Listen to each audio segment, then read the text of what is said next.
जय जगन्नाथ दर्शक बंधु आज डिसेम्बर 30 तारिख मंगलवार मुझे आसी आज दिन कतोटी गुरुत्वपूर्ण खबर से भिडियो शेष जाए देखु एवं आपण मान भल पाइबा स्वरूप भिडियो को गोटे गोटे लाइक कर दिंतु सहित आम चैनल को जब नुआ आसी चैनल को सब्सक्राइब कर साइड बेल आइकन को ऑल सेट कर दिंतु जहाँ फल प्रत्येक न्यूज आप सर्वप्रथम पाइपर तेज चलतु आज दिन कतोटी गुरुत्वपूर्ण खबर उपर नजर पकाइबा। तेज प्रथम खबर है ठंडा करुच्ची कलबल सूचना मिली शीतर थरुची पूरा राज्य जे उदयगिरी राति तापमात्रा 4 डिग्री सेल्सियस तलक खसी 13 सहर में पारद 10 डिग्री तले रही नुआ वर्ष पर राति तापमात्रा 2 ରୁ 3 डिग्री बढ़ी पारे बोली पाणीपाग विज्ञान केन्द्र आकलन करिछि। उदयगिरी राति तापमात्रा 3.5 डिग्री रही तथा फुलबाणी और दारिंगबाड़ी 6 डिग्री, झारसुगुड़ा, राउरकेला और कोरापुट 7 डिग्री, सिमिलीगुड़ा 7.5 डिग्री, किरोई 8.3 डिग्री, नवरंगपुर 8.5 डिग्री और अनुगुल सर्वनिम्न तापमात्रा 9 डिग्री रेकर्ड करा। सोमवार दिन फुलबाणी 7 डिग्री, कोरापुट, झारसुगुड़ा और राउरकेला 8 डिग्री और नवरंगपुर 9 डिग्री रही तथा मंगलवार दिन एणिकी आज भद्रक, बालेश्वर, झारसुगुड़ा, संबलपुर, अनुगुल, ढेंकानाल, कलाहांडी, कंधमाल और नयागढ़ में घन कुहुड़ी देखा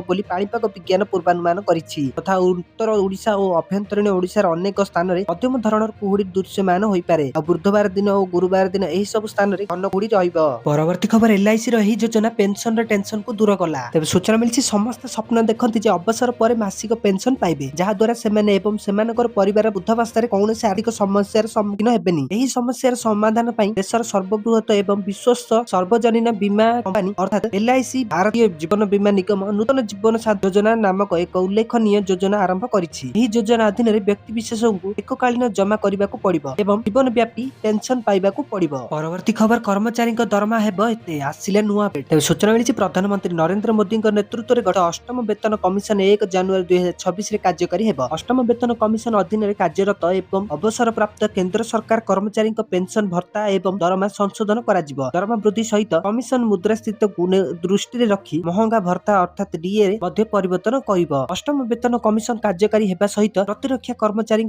समेत प्राय 50 लाख केंद्र सरकार कर्मचारी दरमा 1 जनवरी 2026 वृद्धि पाई पारे। सप्तम वेतन कमिशन कार्यकाल 2025 डिसेम्बर 31 रे शेष होईछि जहा अष्टम वेतन कमिशन ठारू आशा वृद्धि करछि। जदिओ सरकार अष्टम वेतन कमिशन अधीन दरमा वृद्धि प्रतिशत विषय विवरण प्रकाश करिनाहांती। गणमाध्यम रिपोर्ट अनुमान करिछि जे फिटमेंट फैक्टर आधार रे जणे केंद्र सरकार कर्मचारी मूल दरमा 18,000 टंका 51,480 टंका को वृद्धि पाई पारे। परवर्ती खबर है बीजेडी रे बड़ दाबी। तबे सूचना मिली बृहत मुक्ताकाश रंगमंच बरगड़ धनु यात्रा महोत्सव चली। बरगड़ मथुरा नगर पालटिछि। मंगलवार दिन संभवतः मुख्यमंत्री मोहन चरण माझी मथुरा नगरी को धनुर यात्रा महोत्सव देखा आसी पारंती बोली रविवार दिन राज दरबार रे राज अतिथि भावे जोगदे राजस्व और विपर्यय परिचालना मंत्री सुरेश पुजारी सूचना देइछंती। तेबे एही सूचना पर सोमवार दिन बरगड़ जिला बीजेडी एक बड़ दाबी करिछि। मुख्यमंत्री तांकर एही ग्रस्त समय रे मथुरा नगरी तथा समग्र बरगड़ जिला चाषी धान किणाबिका समस्या तथा धान संग्रह प्रयास प्रक्रिया अग्रगति संपर्क में एक उच्च स्तरीय बैठक करने सहित चाषी समस्यार त्वरित समाधान करने बीजेडी दाबी करिछि। यह सहित दल पक्षर मुख्यमंत्री उद्देश्य जिलापाल को एक दाबीपत्र प्रदान करा जायछि। अतिरिक्त जिलापाल मधुचंदा साहू दाबीपत्र ग्रहण करथिले।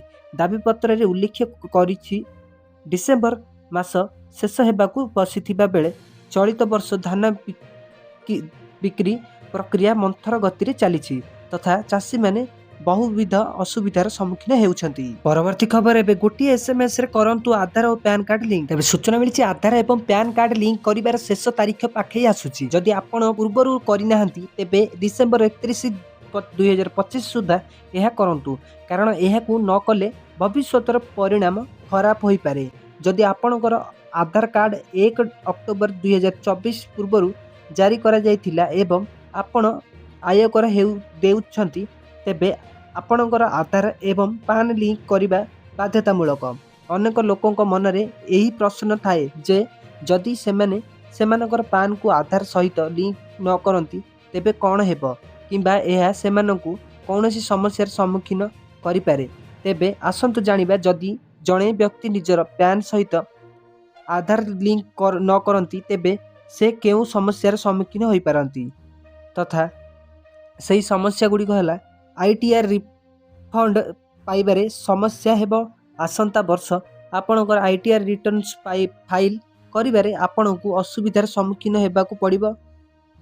टीसीएस किंबा टीडीएस अधिक हार रे आदाय करा जिवो। बैंक अकाउंट खोलिबा कष्टकर हेबो तथा डेबिट किंबा क्रेडिट कार्ड पाइबारे असुविधा हेबो।